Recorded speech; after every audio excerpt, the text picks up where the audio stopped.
오늘 낭독할 책은 섬의사의 사계절입니다. 지은이 문푸른. 문푸른. 어린 시절부터 글쓰기를 좋아해서 매일 일기를 쓰던 아이가 수학과학을 좋아하고 평생 꿈꾸는 천문학자가 되고 싶어 천문학과에 진학해 졸업했다. 국문학이 아닌 천문학을 했지만 좀 더 세상에 도움이 되는 일을 하고 싶어 다시 의사가 되었고, 현재 대학병원의 직업환경의학과 의사로 근무하면서 쉬는 날에는 즐겁게 글을 쓰고 있다. 이 책은 총 4장으로 나누어져 있습니다. 1장 대학병원 인턴 생활, 2장 난 섬의 하나뿐인 의사입니다. 3장 성숙해지는 초보의사, 4장 섬을 떠나면서. 제가 기억에 남는 부분은 2장 나는 섬의 하나뿐인 의사입니다. 이 부분인데요. 낭독하겠습니다. 훈련소 입소. 의사들이 훈련소에 모이면 생기는 일. 3월의 논산훈련소는 무척이나 추웠다. 차가운 연병장을 나갈 때마다 너무 괴로웠다. 그래도 사람은 이내 적응한다. 어느새 찬물로 샤워하고 있는 내 모습을 발견한다. 찬물에 들어갔다 나오면 왠지 건강해진 느낌이 들었다. 그러나 허세였다. 건강해지기는커녕 객기를 부리다가 결국 논산 바이러스에 감염되고 말았다. 논산 바이러스. 몇십 년간 찬걸 중에 육군훈련소 내 풍토 호흡기계의 바이러스다. 실체는 모르지만 대부분의 훈련생들이 감염되고 감염된 이후에도 한동안 기침을 한다. 그런 역병이 몇십 년간 창궐하고 있지만 역학조사 따위 하지 않았다. 감기 걸린 의사들이 저녁을 먹고 모여 토론을 한다. 주제: 논산 바이러스의 실체란 무엇인가. 주체: 육군훈련소 25연대 땡땡중대 땡땡소대 3분대. 의사 1. 대부분의 감염 환자가 초록색 가래를 뱉는 걸 봤을 때 녹농균에 의한 폐렴 증세가 의심됩니다. 의사 2. 녹농균에 의한 폐렴은 건강한 사내 사이에서 전파되기 힘들다고 생각합니다. 의사 3. 발열을 동반하지 않는다는 점에서 폐렴보다는 단순 바이러스성 상기도 감염이 의심됩니다. 한의사 1. 연대 건물을 모두 불태우고 이전해야 합니다. 괴질입니다. 한바탕 난상 토론이 벌어졌다. 환자를 놓고 여러 과 스텝이 컨퍼런스하는 현장 같았다. 그 모습이 신기했는지 분대장님도 즐겁게 쳐다보셨다. 나 또한 가만히 앉아 생각을 했다. 나는 초록색 가래가 심하게 나왔는데 녹차라 때보다 짙은 초록색이었다. 누가 보면 먹던 매생이를 뱉는 줄 알았을 것이다. 과연 논산 바이러스에는 어떤 약을 써야 할까? 다음날 의무대에 갔다. 저기 멀리 불쌍한 군의관이 보인다. 불쌍한 이유는 다음과 같다. 군의관 중 가장 불쌍한 군의관은 나처럼 인턴만 마치고 군대에 끌려온 중의관들이다. 던트를 마치고 오면 대위로 임관하는데 그럴 경우 중의관보다는 편한 곳으로 배치될 수 있다. 반면 가뜩이나 떨턴이 되는 것도 심란한데 중의관은 가장 힘든 신병교육대 등으로 배치된다. 내가 저 자리에 있을 수도 있었다. 생각하니 아찔하며 순간 감기가 나는 것 같았다. 역시 병은 마음에서부터 오는 것 같다. 공중보건의 연대가 의무실을 가는 시간이면 그나마 근의관은 편해진다. 자발적으로 약 리스트를 들려가며 자가 처방을 실시하기 때문이다. 20여 명의 의사들은 자리에 앉아 각자 진단한 대로 약을 처방한다.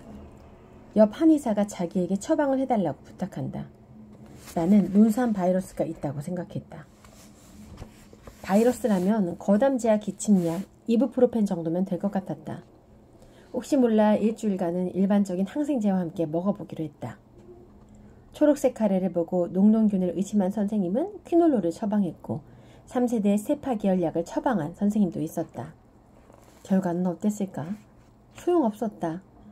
항생제를 먹은 군, 일반적인 항생제를 먹은 군, 퀴놀란을 먹은 선생님, 세파계열 약을 먹은 선생님 전부 공보위로 나가서도 2달간 기침과 가래로 고생했다. 내 추측이 어쩌면 맞을지도 모른다.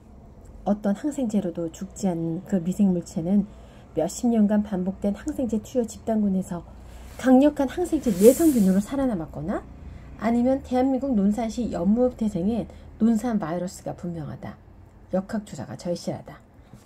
인터넷 편지의 즐거움. 훈련소가 힘든 건 단절해서 기이 난다. 외부의 소식을 알 수도 내 소식을 보내줄 수도 없다. 성경에 이런 구절이 있다.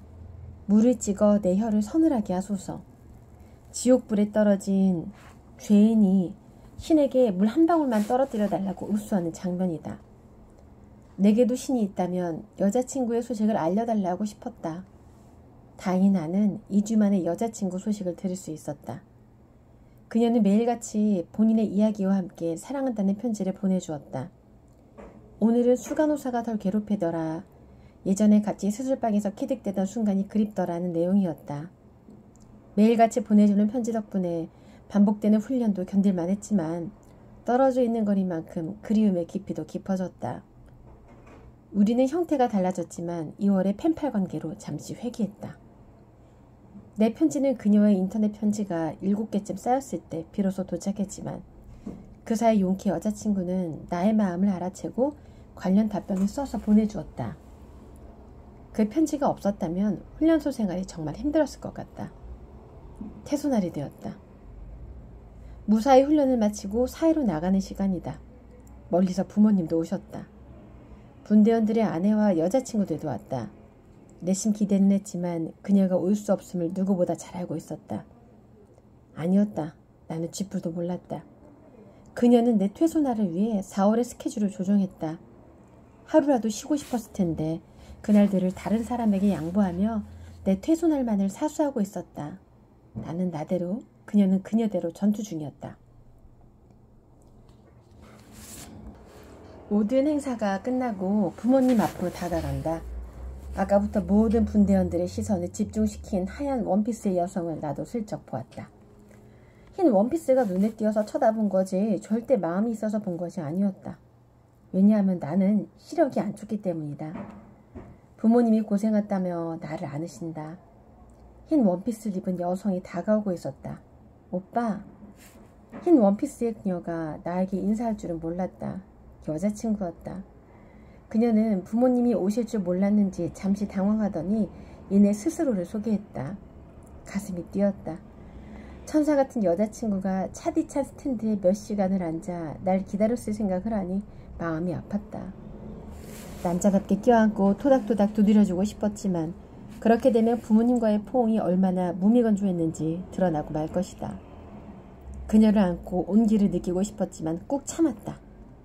우리는 그렇게 만났고 다 못한 이야기꽃을 밤새 피웠다. 그날의 여자친구는 다시 생각해도 가슴이 떨릴 만큼 너무나도 예뻤다. 네, 오늘은 섬 의사의 사계절의 일부를 제가 낭독을 해보았습니다. 낯선 섬에서의 1년, 초보 의사가 전하는 사람 이야기, 사랑 에세이, 섬 의사의 사계절이었습니다.